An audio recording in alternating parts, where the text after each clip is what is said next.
Futur pilote du LM, bonjour à toi. Bienvenue dans cette vidéo du module 05.2 qui traite des essais moteurs sur ULM 3 axes. Cette vidéo complète le module M05.1 qui présente le décollage. Nous allons ici parler plus en détail des vérifications réalisées sur le moteur, les commandes et les instruments lors de la phase de préparation que l'on réalise au point d'attente avant de s'aligner pour décoller. La phase de préparation avant le décollage permet de revoir un certain nombre de paramètres essentiels avant de décider de lancer le vol. Comme on l'a vu dans la leçon sur le TEM, on est toujours susceptible de reporter le vol et on cherche ici à prendre une décision éclairée. On se base sur des indices de bon fonctionnement des systèmes de la machine et notamment les différents circuits, les paramètres de performance, le fonctionnement libre des commandes de vol. Tous ces contrôles sont le fruit de nombreuses décennies de retours d'expérience et d'analyse de risque. On va les détailler à présent.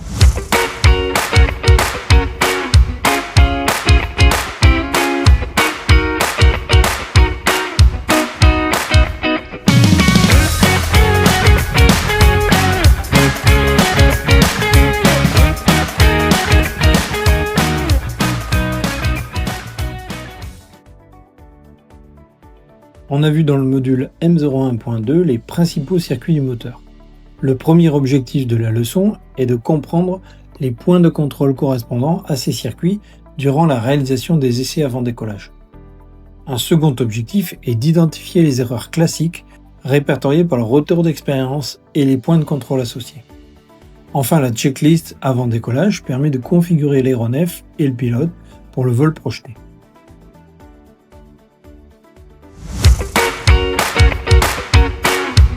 On parle souvent d'essais moteurs pour nommer les tests de régime et de fonctionnement du circuit électrique.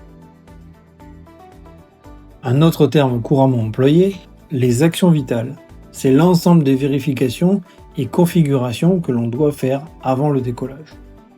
Ces vérifications sont des rituels communs à l'essentiel des aéronefs et qui découlent de toute l'expérience des pilotes qui nous ont précédés. Un grand principe de sécurité en conception aéronautique est la redondance. Ce terme sous-entend que, sur les aéronefs, on prévoit des systèmes en double ou en triple pour être certain d'avoir toujours un secours en cas de panne. Pour des raisons principalement liées à l'optimisation du poids, il y a peu de redondance dans les ULM. Mais on peut quand même citer l'existence d'un double circuit magnéto pour l'allumage du moteur et une pompe de secours électrique qui peut prendre le relais de la pompe mécanique pour alimenter le moteur en carburant.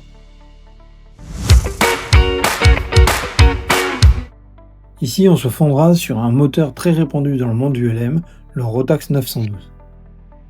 Les essais moteurs permettent de contrôler le bon fonctionnement des différents circuits grâce à des capteurs et des moyens de mesure. Par exemple, pour le circuit air essence, on surveillera la pression du carburant, l'absence de givrage, la température de la boîte à air si l'ULM en est équipé. Pour le circuit d'huile, ce seront la température et la pression qui nous renseigneront sur l'état du moteur. Le circuit de refroidissement est contrôlé à travers la température des cylindres. Par exemple ici, un capteur pour le cylindre avant gauche et un sur l'arrière droit.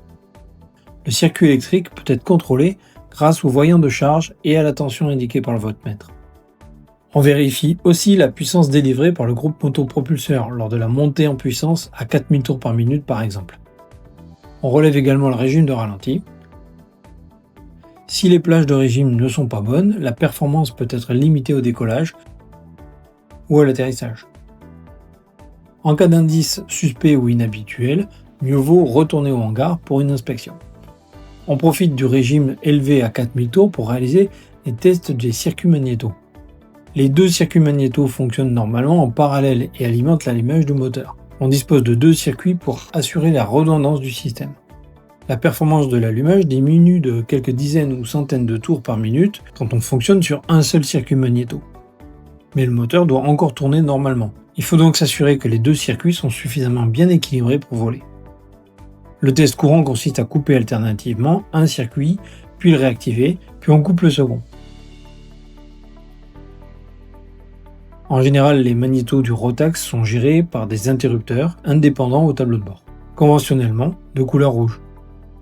On doit aussi comparer la chute de tour de chaque circuit magnéto, et si l'écart est trop fort entre les deux circuits, c'est encore un indice de défaut.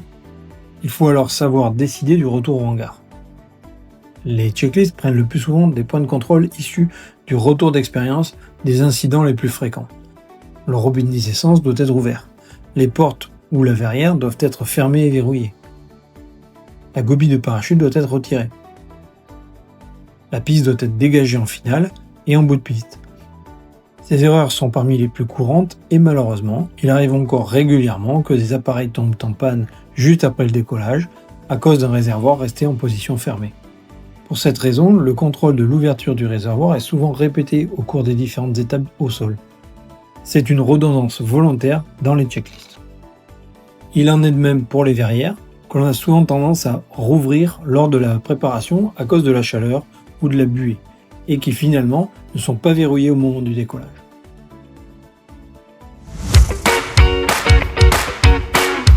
L'exercice à réaliser en vol avec ton instructeur consistera à dérouler la checklist avant alignement.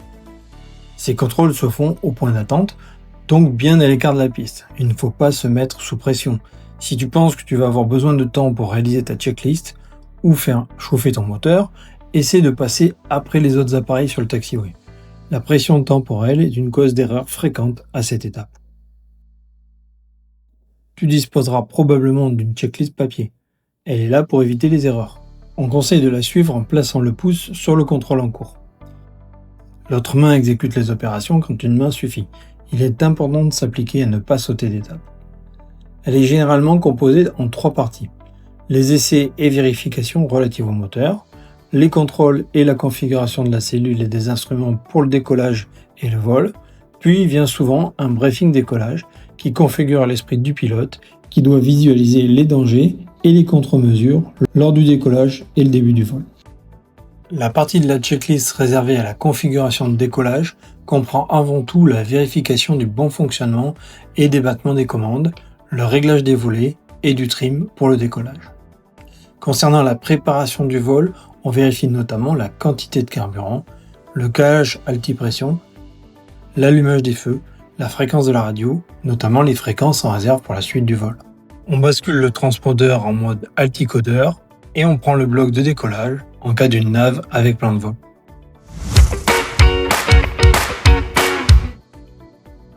Lors des essais, on dispose de valeurs de référence de pression et de température. Il faut simplement comparer les indications avec le standard précisé dans la checklist.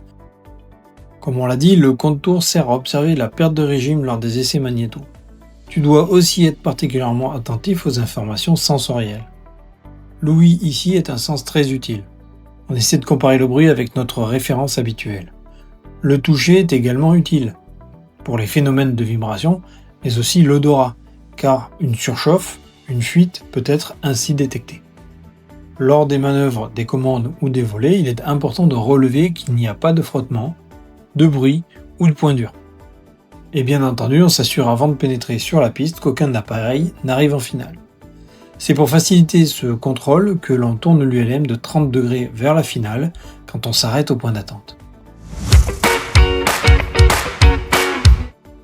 La checklist point d'attente est importante et ne doit pas être faite en mode lecture passive, mais au contraire, elle te permet d'être vigilant et exhaustif. Tu dois t'assurer de la bonne marche de ton ULM ainsi que de ta préparation pour la suite.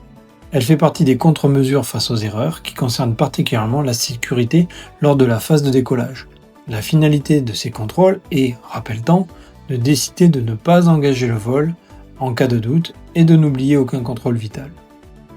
Un autre point essentiel à comprendre est que les checklists sont très utiles quand tu manques d'entraînement car elles te permettent de te raccrocher à une structure logique pour assurer tes contrôles.